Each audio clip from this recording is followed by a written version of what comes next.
ओम जय श्री सीताराम।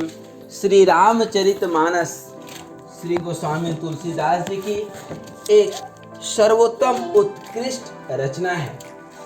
श्री रामचरितमानस में सामाजिक आदर्श, पारिवारिक आदर्श, परिवार नीति, समाज नीति, राजनीति, युद्ध नीति और जीवन जीने की कला से परिपूर्ण यह काव्य श्री रामचरितमानस अनुत्तम कृति है।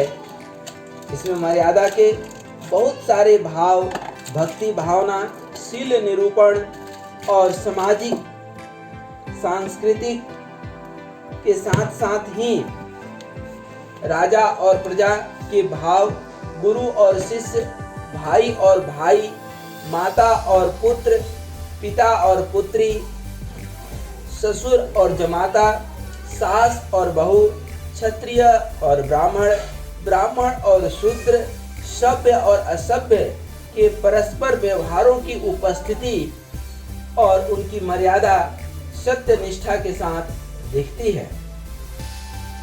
तुलसीदास जी के सामाजिक आदर्श की यदि बात करें तो तुलसीदास जी के सामाजिक आदर्श की विवेचना के लिए तुलसी के समय की उत्तर भारत की सामाजिक सांस्कृतिक परिस्थितियों और समाज पर पड़ने वाले उनके प्रभाव, दुष्प्रभाव को ध्यान में भी रखना होगा। तुलसीदास जी का समय समाज में धर्म और कर्म की अराजकता का दौर था। सांस्कृतिक रूप में भक्ति आंदोलन अपने चरम पर पहुंच चुका था, किंतु उसको एक समग्र अथवा केंद्रीय प्रभाव के रूप में नियंत्रित करने वाला कोई लोक नायक व्यक्ति नहीं था। तुलसीदास जी ने अपने समय की स्थिति को भली भांति परखते हुए सामाजिक आदर्श की संकल्पना समन्वय के रूप में की। उन्होंने कबीर की तरह क्रांतिकारी समाज सुधारक की भूमिका नहीं ग्रहण की, बल्कि अपनी भक्ति संवेदना को आधार बना करके सामाजिक और सांस्कृतिक तत्वों में संयुक्त भाव को लेते हुए लोक नायक की भूमिका का निर्वहन किया। तुलसीदास जी की भक्ति में परस्पर विरोधी तत्वों को एक जगह समन्वित करने की भरपूर चेष्टा दृष्टिगोचर होती है। मुझे लगता है कि श्री रामचरितमानस एकमात्र ग्रंथ है जहां साधु और दुष्ट दोनों की वंदना की गई है। ऐसा कवि शायद ही कभी संसार में मिले जो दुष्ट को भी उतना ही प्रेम करता है और देवता को भी उतना ही प्रेम करता है। समन्वय तुलसी के युग की सबसे बड़ी आवश्यकता थी। तुलसीदास जी की भक्ति अन्य भक्त कवियों की तरह एकांतिक नहीं वरन समाज सापेक्ष है। उसमें परमार्थ के साथ लोक मंगल की साधना भी है। तुलसी की लोक मंगल की साधना स्वांतः सुखाय से आरंभ होकर के कीरति भनीति भूति भली सोई असुर सरी सम सब कहाँ हित होई के रूप में बहुजन हिताय बहुजन सुखाय तक की साधना है। लोक संग्रह की भावभूमि से संपन्न तुलसी की काव्य दृष्टि उनकी सामाजिक पक्षधरता को उजागर करती है, जिसके आधार पर आलोचकों ने तुलसीदास जी को लोक हृदय, लोक जीवन, लोक धर्म और लोक चेतना का कवि कहा है। यहाँ तक कि हजारी प्रसाद द्विवेदी ने तुलसीदास जी को भविष्य दृष्टा रचनाकर मानते हुए उनकी समन्वयवादी प्रतिभा की प्रशंसा की है। बुद्ध के बाद वे तुलसी को देश का सबसे बड़ा लोक नायक और समन्वयकारी और सामाजिक नेतृत्व का व्यक्ति मानते हैं। वस्तुतः समन्वयशीलता ही तुलसी के सामाजिक आदर्श का केंद्रीय तत्व है, अर्थात कहीं भी आंदोलन नहीं, निवेदन करके समाज को सही रास्ते पर लाने का प्रयत्न यदि गौतम बुद्ध के बाद कोई किया है तो वह है गोस्वामी तुलसीदास। रामचंद्र शुक्ल जो एक कवि हैं, उन्होंने भी कहा है कि जिस धर्म की रक्षा से लोक की रक्षा होती है, समाज की रक्षा होती है, वो यही व्यापक धर्म है। तुलसीदास जी की पारिवारिक आदर्श यदि हम देखें तो श्री राम को मर्यादा पुरुषोत्तम के रूप में प्रतिष्ठित करने वाले गोस्वामी तुलसीदास की पारिवारिक कल्पना आदर्शवादी है। तुलसीदास की दृष्टि में परिवार में मर्यादा एवं आदर्श का विशेष महत्व है। श्री राम के परिवार में जितने भी सदस्य हैं वे सभी अपने अपने पद के अनुरूप मर्यादा का पालन करते हैं। राजा दशरथ की 3 रानियों कौशल्या, सुमित्रा और कैकेयी में परस्पर स्नेह भाव है। उनमें किसी प्रकार का सौतिया डाह तुलसीदास ने नहीं दिखाया है। तीनों माताएं एक दूसरे के पुत्रों में परम प्रेम और स्नेह दिखाया है। कैकेयी को राम अपने पुत्र भरत से भी अधिक प्यारी मानती है। मंथरा द्वारा कैकेयी के कान भरे जाने पर कैकेयी के मन में भरत के हित के लिए स्वार्थ आता है, किंतु राम लक्ष्मण सीता के वनवास चले जाने पर वह पश्चाताप से भर उठती है। चित्रकूट में तुलसीदास ने परिवार के आदर्श को उदात्त रूप में चित्रित किया है। भाई भाई के प्रति प्रेम कर्तव्य, सास बहू में परस्पर प्रेम समर्पण, माँ और पुत्र में परस्पर स्नेह कर्तव्य बोध, ससुर दामाद में परस्पर सद्भाव आदि संबंधों में सर्वत्र आदर्श की परिकल्पना को तुलसी ने साकार किया है। पिता दशरथ पुत्र मोह में राम को बन जाने से रोकते हैं, किंतु राम पिता के मोह से विचलित नहीं होते। वे एक आदर्श पुत्र की तरह रघुवंश की मर्यादा का पालन करते हैं। सीता राम के साथ बन जाकर के अपने पतिव्रत धर्म का पालन करती हैं, तो भाई लक्ष्मण भी उनका साथ देकर भ्रातृत्व धर्म का पालन करते हैं। भरत का आदर्श तो सर्वविदित ही है। राम ने उन्हें विश्व का आदर्श भाई बताया है। इसी प्रकार लक्ष्मण की पत्नी उर्मिला का त्याग भी कम करके नहीं आंका जा सकता। तुलसीदास ने आदर्श परिवार की परिकल्पना युगीन आवश्यकता को ध्यान में रखकर की थी। उस समय सामाजिक जो श्रृंखलता का युग था, परिवार समाज की धुरी होती थी, अतः परिवार को संगठित होना आवश्यक था। तुलसी के सभी पात्र कोरे आदर्शवादी नहीं हैं, उनमें कर्तव्य बोध भी है, जिनके पालन करने से ही वे आदर्श चरित्र बन गए हैं। तुलसीदास जी की सामाजिक दृष्टि और समय की आवश्यकता। तुलसीदास का समय मध्ययुगीन सामंती युग है। तुलसीदास की रचनाओं में अपने युग की अभिव्यक्ति 2 रूपों में हुई है। मानस में वे अपने युग की सामाजिक, आर्थिक, राजनीतिक और धार्मिक विसंगतियों को दूर करने के लिए राम राज्य की आदर्शवादी कल्पना करते हैं। राजा, प्रजा, समाज के सभी वर्ग, परिवार के सभी सदस्यों के बीच मर्यादा, प्रेम, स्नेह और कर्तव्य भावना को प्रेरित करने के लिए तुलसीदास राम, भरत, सीता, लक्ष्मण, सबरी, निषाद, हनुमान, विभीषण आदि चरित्रों को रचते हैं। कहने का तात्पर्य यह है कि श्री रामचरितमानस में तुलसी जी का समय बोध, युग बोध प्रतीकात्मक रूप में व्यक्त हुआ है। वहाँ राम राज्य का यूरोपिया है, भावना लोक है। परंतु तुलसीदास की अन्य रचनाओं में यदि हम देखते हैं, जैसे कि विनय पत्रिका, हनुमान बाहु, कवितावली में युग बोध अपने यथार्थ रूप में है, जिसमें तुलसीदास केवल दृष्टा नहीं है अपितु भोक्ता भी हैं। अपने जीवन की दारिद्र्य की पीड़ा को तुलसी प्रतिष्ठा प्राप्त करने के बाद भी नहीं भूलते। घर घर मांगे टूक पुनी, भूपति पूजे पाए। तुलसी का काव्य युगीन बोध की अभिव्यक्ति और युगीन आवश्यकताओं की संकल्पना का काव्य है। युगीन आदर्शों का संकल्पना मानस में हुई है, तो युगीन यथार्थ की अभिव्यक्ति अन्य रचनाओं में। सामाजिक दृष्टि से तुलसी अपने युग की विद्रुपताओं से परिचित थे, इसलिए वे भिन्न भिन्न मतावलंबियों को राम भक्ति के माध्यम से एक भक्ति भाव में लाना चाहते हैं। वे निर्गुण सगुण में एकत्व की बात करते हुए अपनी जागरूक सामाजिक संवेदना का परिचय देते हैं। साथ ही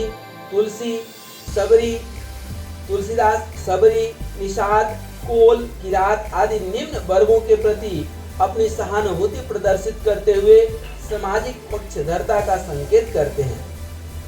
तुलसीदास ने अपने देश काल की दशा जितना यथार्थपूर्ण और मार्मिक वर्णन किया है, वह अन्य मध्यकालीन कवियों में अति दुर्लभ है। अपने समय की दरिद्रता का वर्णन तुलसीदास जी कवितावली में कुछ इस प्रकार करते हैं। खेती न किसान को, भिखारी को न भीख, बलि पनिक को पनिच न चाकर को चाकरी, जीविका विहीन लोग सिद्ध मान सोच बस कहे, एक एक न सौ कहो जाए का करो। तुलसीदास जी ने राम राज्य की परिकल्पना की है। श्री रामचरितमानस के अंतिम अर्थात उत्तर कांड में तुलसीदास जी ने राम राज्य का जो अवधारणा प्रस्तुत की है उसे आधुनिक कल्याणकारी राज्य की पूर्व पीठिका कहा जा सकता है। तुलसीदास जी ने अपने युग में राजतंत्र की निरंकुशता को देखा था तथा वे प्रजातांत्रिक शासन व्यवस्था की व्यवहारिक कठिनाइयों को भी समझते थे। इसलिए उन्होंने अपनी समन्वयशीलता के कारण राजतंत्र और प्रजातंत्र शासन व्यवस्था का आदर्श रूप राम राज्य के रूप में प्रस्तुत किया है। राजतंत्र में तुलसीदास जी ने राजा के मर्यादावादी और प्रजा रक्षक गुणों को सर्वोपरि महत्व दिया है। वहीं उन्होंने प्रजातंत्र के लोक मत को महत्वपूर्ण माना है। इस प्रकार तुलसीदास जी की राम राज्य की परिकल्पना समाजवादी विचारधारा के लोक कल्याणकारी राज्य की अवधारणा के निकट है। गांधी जी भी राम राज्य की इसी परिकल्पना के पक्षधर थे। उत्तरकांड के राम राज्य में यद्यपि वंशानुगत राजा की व्यवस्था है, किंतु राजा के नामित होने के लिए प्रजा की सम्मति और अनुमति आवश्यक है। जो पंच हिमत लागे नीका, करम हर सिंह राम ही टीका। तुलसीदास जी के राजा राम शीलवान, मर्यादा पुरुषोत्तम एवं प्रजा के सेवक हैं। प्रजा की सम्मति के समक्ष व्यक्तिगत स्वार्थों की भी बलि दे देते हैं। तुलसी का मानना था कि जिस राजा के राज्य में प्रजा दुखी हो वह राजा कभी सुखी नहीं रह सकता। जासु राज प्रिय प्रजा दुखारी, असो नृप अवसि नरक अधिकारी। ऐसे लोक कल्याणकारी राजा के राज्य में प्रजा भी अनुशासित नागरिक के रूप में अपने कर्तव्य का पालन करती है। वहाँ दंड के विधान की आवश्यकता नहीं पड़ती। राम राज्य में प्रजा को किसी प्रकार का कोई कष्ट नहीं देखने मिलता। दैहिक देविक भौतिक तापा, राम राज नहीं काहू व्यापा। राम राज में किसी प्रकार का किसी तरह का किसी को कष्ट नहीं था। राम राज्य में जब राजा और प्रजा अपने अपने कर्तव्यों का पालन करते हुए सुख समृद्धि और शांति की सर्जना करते हैं तो प्रकृति भी उनकी पूर्ण सहयोग करती है। फूल ही फल ही सदा तरु कानन, रहे एक संग गज पंचानन। इस प्रकार तुलसीदास जी के राम राज्य की परिकल्पना राजतंत्र और प्रजातंत्र शासन व्यवस्था का समन्वित आदर्श प्रस्तुत करती है, जो तुलसीदास जी के समय की बहुत बड़ी आवश्यकता थी और मैं कहूँ तो ये आज की भी आवश्यकता है। तुलसीदास जी की काव्य दृष्टि अंतिम में हम देखें तो यह देखने मिलता है, कीरति बनिति भूत बल सोई, सुर सरि सम सब कर हित होई। तुलसीदास जी के उपयुक्त पंक्तियों से तुलसीदास जी की काव्य दृष्टि का संकेत मिल जाता है। यद्यपि तुलसीदास जी ने स्वांतः सुखाय मानस की रचना की है, जैसा कि उन्होंने कहा है, स्वांतः सुखाय तुलसी रघुनाथ गाथा, किंतु तुलसी के लिए काव्य रचना वही श्रेष्ठ है जो सुर सरी अर्थात गंगा के समान सबका हित करने वाला हो। तुलसी की लोक कल्याण अथवा लोक मंगल राम की भक्ति में ही दिखाई पड़ रहा है। अतः उन्होंने राम में के मर्यादा पुरुषोत्तम और लोक रक्षक चरित्र को मानस की प्रबंध कथा का मूल आधार बताया। स्वांतः सुखाय हो या सुर सरि सम सब कर हित हो अथवा प्रभु सुजस निरूपण की बात हो, इन तीनों बातों से अंततः लोक मंगल की ही सिद्धि होती है। तुलसी के समय में समाज में विशृंखलता और अराजकता थी। हिंदू समाज अनेक धार्मिक संप्रदायों, वर्णाश्रम, धर्म विरोधी विचारों, लोक वेद की मर्यादाओं को संतों भक्तों द्वारा हनन आदि के कारण टूट रहा था। उस हिंदू समाज को समन्वित करने के लिए उन्होंने राम की चरित्र गाथा का गान जो है श्री रामचरितमानस के द्वारा किया, जो केवल राम की रोचक कथा भर नहीं है, वरन उसमें तुलसीदास जी की विचारधारा, सामाजिक संकल्पना, लोक धर्म और लोक मर्यादा की स्थापना आदि के साथ ही लोक मंगल की भावना भी विविध रूपों में व्यक्त हुई है। श्री तुलसीदास जी को रामचंद्र शुक्ल ने लोक धर्म का कवि माना है। लोक धर्म व्यापक समाज धर्म है और उसकी व्यापकता का प्रतिपादन अनेक कवियों ने लोक रक्षा के मानदंड द्वारा किया है। जिस धर्म से लोक रक्षा होती है, जिससे समाज चलता है, वह यही व्यापक धर्म है। राम के चरित्र में तुलसी को लोक धर्म की पूर्ण अनुभूति होती है, इसलिए मानस में राम राजा कम लोक रक्षक के रूप में अधिक मुखर है। अंतिम महत्वपूर्ण बात यह है कि तुलसीदास जी जिस राम भक्ति को लोक का संबल बनाना चाहते हैं, हर परिवार में राम को आदर्श बनाना चाहते हैं, उसका गान वे तत्कालिक लोक भाषाओं अर्थात अवधि और ब्रज में ही करते हैं। तुलसी को सामंतवादी विचारधारा का पोषक कहने वाले आलोचक तुलसी की लोक धर्मी काव्य दृष्टि की अनदेखा कर जाते हैं, जबकि यह मानना चाहिए कि जो आज हम लोकल फॉर वोकल की बात करते हैं, उसको उस समय तुलसीदास जी समझते थे। इसलिए उन्होंने अपनी काव्य रचना हिंदी, खड़ी हिंदी, अवधि और ब्रज में समेटा, ताकि जन जन तक वह चीजें पहुंच सके।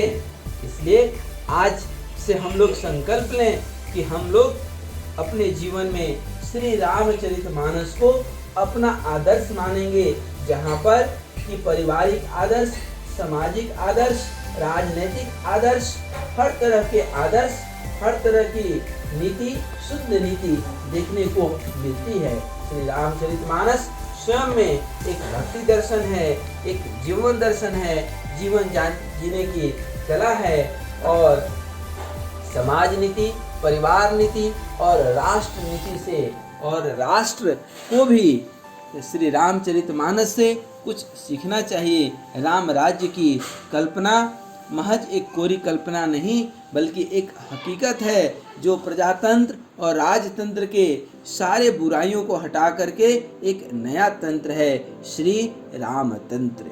जय श्री राम, जय श्री सीताराम, जय श्री सीताराम।